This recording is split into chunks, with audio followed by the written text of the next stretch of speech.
Whether you're flying over it or driving along it, it's pretty clear that Norwich's Northern Distributor Road is beginning to look like, well, a road, with roundabouts taking shape along the 12-mile route from Fakenham Road to Poswick and bridges beginning to go up.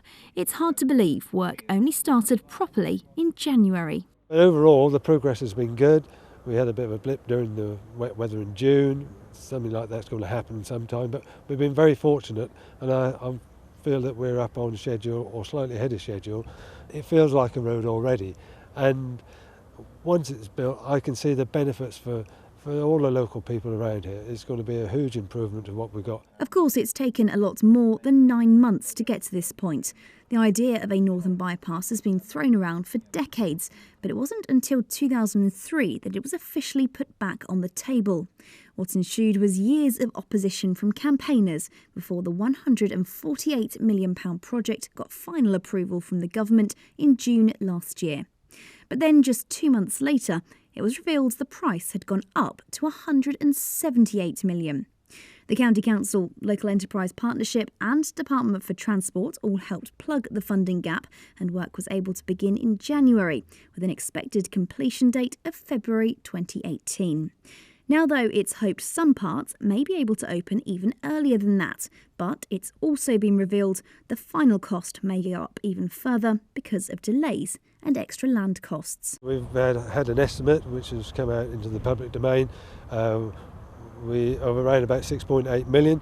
Currently that is an estimate, and we're working with Balfour Beatty, and our commercial side at County Hall are working with them as well to find out what the actual cost might be sometime in the future. And the controversy hasn't stopped there.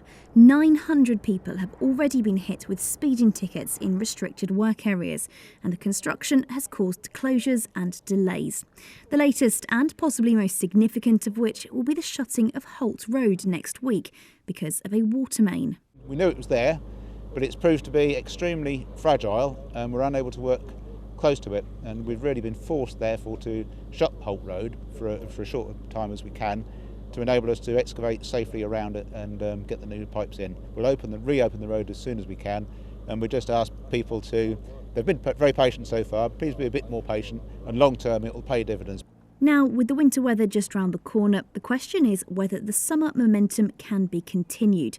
But with around 300 people working on the project every day, it's hoped most delays will be avoided. While the weather is good, and we're hoping it's going to stay like this into the autumn, we'll crack on with the earthworks. We accept that earthworks operations and some of the concreting can't go ahead in the cold weather, but there are lots of things we can do in terms of drainage, preparing the roundabouts, preparing the bridges. So works will continue through the winter, but as long as the weather is good, we're making hay. Next week, the temporary road surface will start to be laid, and while it still looks like a dirt track for now, the team are determined to drive forward with work on Norwich's most talked about road. Lauren Hewitt, Mustard TV, Norwich.